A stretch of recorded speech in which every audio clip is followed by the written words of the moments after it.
Mount Everest stands tall. It is the highest mountain on Earth. For many, it is the ultimate dream. Climbers come from all over the world. They seek its formidable summit. They know the risks, or they think they do. Modern equipment helps. Experienced guides offer support, yet Everest remains a place of profound danger. The mountain does not care about human ambition. It has its own rules.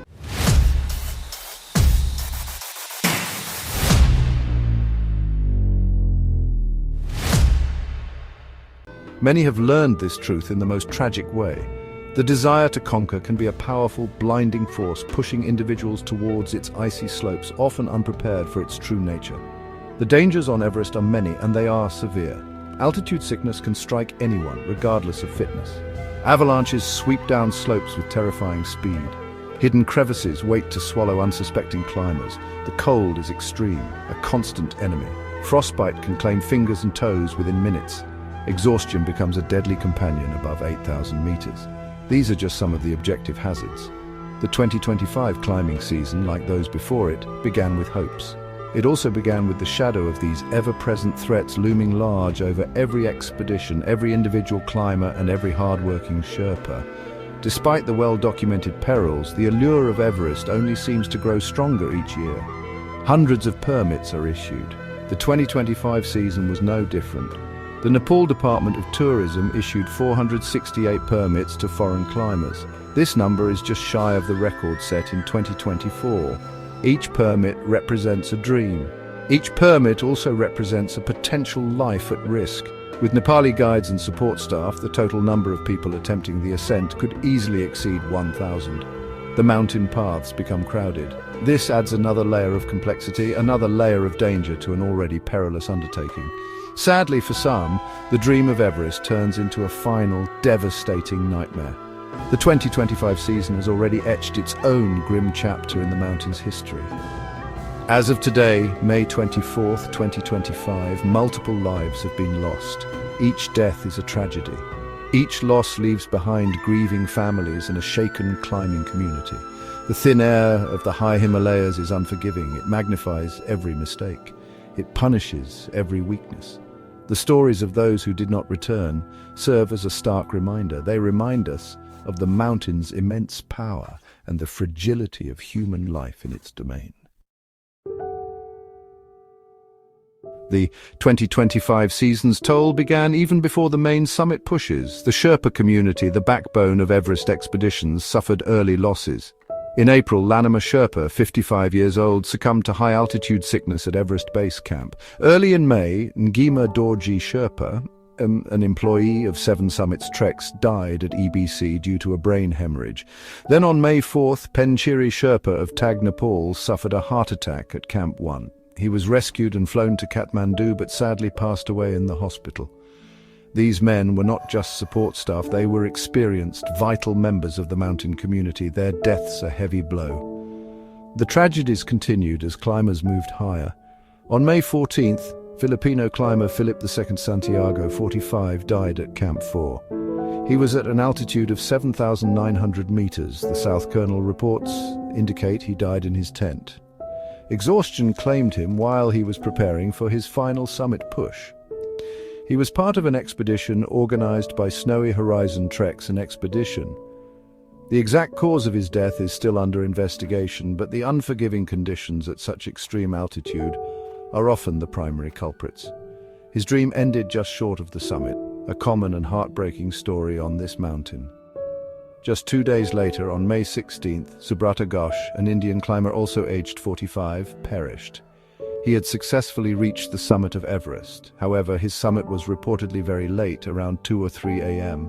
This is a dangerous time to be so high. He died near the Hillary Step during his descent. His climbing Sherpa bravely stayed with him overnight, trying to revive him, but to no avail.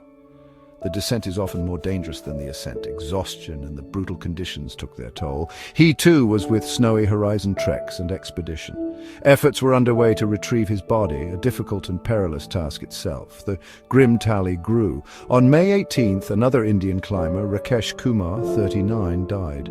He was near the yellow band, descending from the summit. Kumar had attempted the Everest summit 2 days prior, but had turned back to the South Colonel.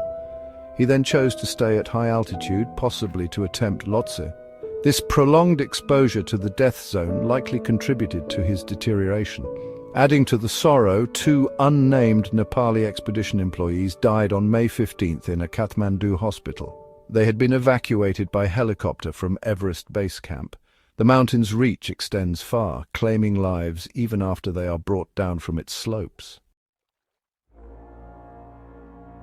Camp 4, also known as the South Col, is situated at roughly 7,900 meters. It is deep within the death zone. This is where Philip II Santiago tragically lost his life. At this altitude, the human body simply cannot acclimatize. The oxygen levels are critically low, about a third of what they are at sea level. Climbers here suffer from hypoxia, which can lead to confusion, poor decision-making, and extreme fatigue. The cold is relentless and the exposure to high winds is constant. It is a desolate, dangerous waiting room before the final push to the summit, a place where every minute spent increases the risk of succumbing to the elements or one's own failing body. The route to Everest summit is fraught with specific notorious challenges. The Hillary Step, located just below the summit, was where Subrata Ghosh met his end. Though altered by the 2015 earthquake, it remains a technical and exposed section. It can become a major bottleneck, especially on crowded days, forcing climbers to wait in dangerously cold conditions. The Yellow Band, a layer of yellowish sedimentary rock that climbers must traverse, is another difficult section. Rakesh Kumar perished near here. These sections demand intense concentration and physical exertion at altitudes where both are severely compromised. A small slip or a moment of weakness can have fatal consequences. The 2025 climbing season was further complicated by increasingly erratic weather patterns. There were very narrow windows for safe climbing. After the route to the summit was opened on May 9th, climbing had to be suspended for 5 days due to adverse weather. This compression of summer attempts into fewer days inevitably leads to overcrowding, particularly above 8,000 meters. Around May 20th, a sudden change brought high winds with the jet stream forecast to hit the upper mountain. This forced many climbers to descend, abandoning their summit bids. Such unpredictable weather makes planning incredibly difficult and dramatically increases the risks for everyone on the mountain. In such extreme conditions, the role of Sherpa guides and support staff cannot be overstated. They are the true heroes of Everest. They fix ropes, carry heavy loads, guide clients through treacherous terrain, and often perform daring rescues. Their strength, skill, and knowledge of the mountain are indispensable. Many Sherpas have climbed Everest multiple times. They understand its moods and its dangers better than anyone, yet they too are vulnerable, as the tragic deaths of Lanima Sherpa, Ngima Dorji Sherpa, and Penchiri Sherpa this season so painfully demonstrate. They risk their lives for the dreams of others, and sometimes they pay the ultimate price. As of May 24, 2025, the Everest climbing season has claimed at least 8 lives directly on or around the mountain. This count includes 3 foreign climbers, Philip II Santiago from the Philippines, and Subrata Ghosh and Rakesh Kumar from India. It also includes 5 dedicated Nepali support staff, Lanima Sherpa, Ngima Dorji Sherpa, Penchiri Sherpa, and 2 other unnamed employees who died after evacuation. The neighbouring peak of Lhotse, which shares much of its route with Everest, also saw tragedy. Indian climber Rakesh Bishnoi died on Lhotse's descent on May 17th, and Romanian climber Zsolt Vargo perished during his Lhotse ascent on May 18th. These losses contribute to the somber atmosphere in the Khumbu region. Comparing the 2025 season to previous years provides a grim perspective. In 2024, 9 climbers died on Everest. The year before, 2023, was even worse, with 18 fatalities. The issuance of 468 permits to foreign climbers for Everest in 2025, along with their essential Nepali guides and support staff, meant over 1,000 individuals could be on the mountain. This high number, coupled with narrow weather windows, inevitably leads to dangerous conditions, similar to the overcrowding in 2019, which also resulted in multiple deaths. The mountain's capacity to safely accommodate so many climbers simultaneously remains a serious and pressing question for everyone involved. Each death sends ripples of grief through the global climbing community. Families are left devastated. Friends and fellow climbers mourn. Questions arise about safety protocols, the experience levels of some climbers, and the ethics of commercial expeditions on such a dangerous peak.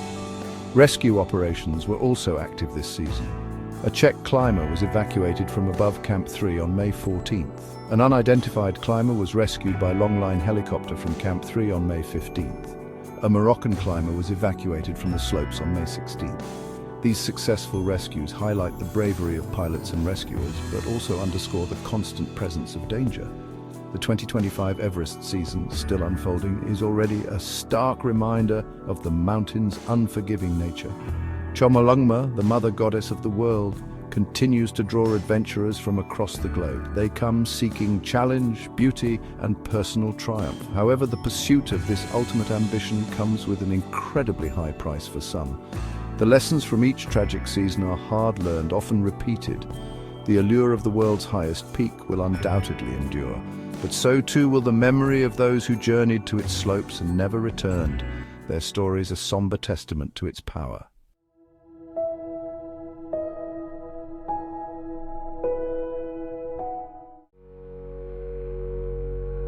So hit that subscribe and ring that bell too, for history's wonders waiting for you.